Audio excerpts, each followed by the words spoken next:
Good morning. 2 days left of deer hunting. Oh my. You guys hear that crunch?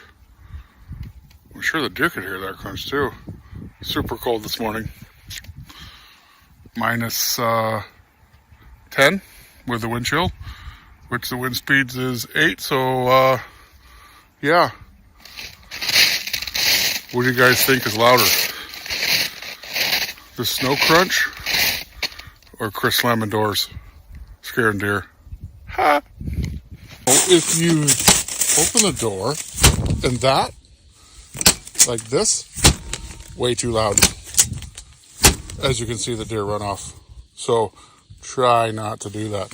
Maybe you just push it shut. Or that's even too loud. But not this, too loud.